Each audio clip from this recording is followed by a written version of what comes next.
আসসালামু আলাইকুম, সবাই কেমন আছেন? আশা করি ভালো আছেন। তো আমিও আল্লাহর রহমতে আপনাদের দোয়া ও ভালোবাসায় অনেক ভালো আছি। তো কালকে রাতের খাবারে কী দিয়ে ভাত খেলাম সেটা আপনাদের সাথে ছোট্ট করে শেয়ার করছি।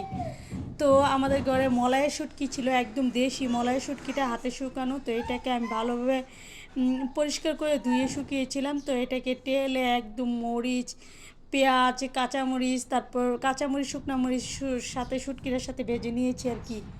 নিয়ে তেল ছাড়া টালা বলে আমাদের, আমরা বলি টেলে নিয়েছি, কিন্তু এমনিতে বলে ভেজে নিয়েছি আর কি। ভেজে তো এদিক দিয়ে কাঁচা পেঁয়াজ দিয়ে আমি আদো বাটা করে ভর্তাটা বানিয়েছি। আর বানিয়েছিলাম রান্না করেছিলাম শিম দিয়ে, শুটকি দিয়ে, আর চিকেন কষা রান্না করেছিলাম। তো প্রথমে আমি ভর্তাটা দিই, আমার ভর্তাটা যে খেতে এত মজা লাগে, আর সাথে লেবুর রস নিয়ে আদো বাটা শুটকিটি একটু আস্তে আস্তে ছিল, পেঁয়াজগুলো একটু আস্তে আস্তে ছিল, মানে খেতে যে কি মজা লাগে এই ভর্তাটা। আমি কাঁচামরিচ, শুকনো মরিচটা একটু বেজে নিয়েছি, দুইটার ফ্লেভারই ছিল।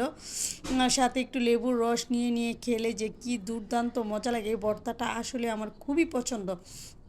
সাথে ধনেপাতা হলে আরও বেশি মজা লাগতো। যেহেতু অনেক রাত হয়ে গেছে, ধনেপাতা আনানোর আর সময় পাইনি, তো তার জন্য আমি মরিচ দিয়ে আর পেঁয়াজ রসুন দিয়ে বানিয়ে নিয়েছি ভর্তাটা। তো ভর্তা খাওয়া শেষ হলে একটু সিম দিয়ে শুটকি দিয়ে রান্না করছি। ইদানিং কেন জানি ভর্তা, শুটকি তরকারি এগুলো এত পছন্দ লাগে, এত মজা লাগে। তো শিম দিয়ে শুটকি দিয়েও আমি এক বিচিওয়ালা শিম টেনে তারপর শুটকি দিয়ে রান্না করেছিলাম, শুটকি মাছ দিয়ে। এটাও এত মজা হয়েছে। এটার সাথে আমি কি করেছি, একদম ঝাল ঝাল করে শুটকি তরকারিটা রান্না করেছি, এক্সট্রা আর মরিচ খেতে হয়নি। আর বিচিগুলো আমার খুব ভালো লাগে, সিম তরকারি থেকে বিচিগুলো খেতে আমার একটু অন্যরকম ভালো লাগে। খুব মজা করে খেয়ে নিচ্ছিলাম। তো রাতের বেলা যেহেতু আমি অল্প করে ভাত নিয়েছি, ভাত নিয়ে খুব মজা করে খেয়ে নিচ্ছিলাম শিম তরকারি দিয়ে।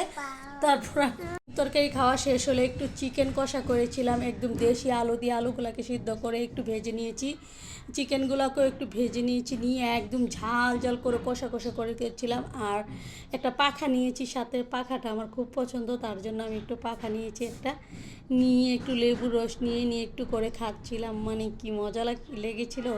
চিকেনটাকে আমি করেছি একটু গোলমরিচ, আদা রসুন বাটা, পেঁয়াজ, আদা রসুন পেঁয়াজ, গোলমরিচ, জিরা, আস্ত গরম মশলা, তারপর একটা টমেটো, সব কিছুকে একসাথে আমি বেটে নিয়েছি। বেটে চিকেনটাকে কষা করেছি, সেই স্বাদ হয়েছে কি বলবো, এত মজা হয়েছে।